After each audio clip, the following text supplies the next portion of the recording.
মুর্শিদাবাদে যে অশান্তি, সেই অশান্তি নিয়ে রাজ্যপাল সিভি আনন্দ বোসের কেন্দ্রকে রিপোর্ট, এবং সেখানে তিনি উল্লেখ করছেন কেন্দ্রের যে সাংবিধানিক ক্ষমতা রয়েছে সেই সাংবিধানিক ক্ষমতা ব্যবহার করে পদক্ষেপ যাতে নেয় কেন্দ্র, সেই পরামর্শ দেওয়া হয়েছে। এবং একই সঙ্গে এই রাজ্যে পরিস্থিতি যদি খারাপ হয় সেক্ষেত্রে 356 ধারা জারি করে রাষ্ট্রপতি শাসনের পক্ষেও বিবেচনা করা উচিত কেন্দ্রের।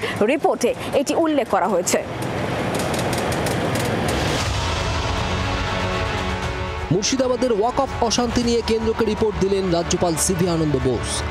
রাজভবন সূত্রে খবর, কেন্দ্রীয় স্বরাষ্ট্র মন্ত্রকে পাঠানো রিপোর্টে প্রশাসনিক ব্যর্থতা, পরিকল্পিত হিংসা এবং সাম্প্রদায়িক মেরুকরণ নিয়ে উদ্বেগ প্রকাশ করেছেন রাজ্যপাল। বাংলাদেশ লাগোয়া সীমান্তবর্তী জেলাগুলির আইন শৃঙ্খলা পরিস্থিতি নিয়েও অমিত শাহের দৃষ্টি আকর্ষণ করেছেন রাজ্যের সাংবিধানিক প্রধান। তবে বোসের পাঠানো রিপোর্টের সবচেয়ে তাৎপর্যপূর্ণ বিষয় 356 ধারার উল্লেখ।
কখন জাগবেন এটা তো আমার হাতের মধ্যে নেই। রাজ্যপাল সাংবিধানিক প্রধান, সেই পদের প্রতি আমাদের যথেষ্ট আস্থা এবং মর্যাদা আছে। তিনি রাষ্ট্রপতির প্রতিনিধি।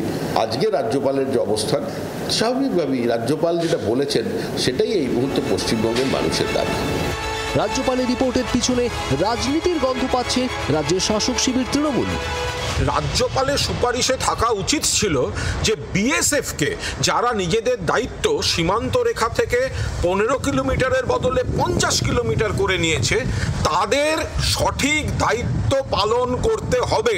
সেই সুপারিশের বদলে তিনি বাংলাকে একটু ইঙ্গিতপূর্ণ কলুষিত, একটু বিজেপিকে খুশি করার মতো একটা সুপারিশের ইঙ্গিত কি ইঙ্গিত, যদি কিন্তু এইসব লাগিয়ে তিনি যেটা করেছেন এটা একটা রাজনৈতিক পত্র, উদ্দেশ্য প্রণোদিতভাবে লেখা। সব মিলিয়ে শাহকে পাঠানো বোসের রিপোর্ট ঘিরে ফের তরজায় রাজ্য রাজনীতির যুযুধান দুই পক্ষ। শ্রেয়সী গঙ্গোপাধ্যায়ের রিপোর্ট, জি24 ঘন্টা। বাংলার আওয়াজ, বাঙালির আবেগ, জি24 ঘন্টা।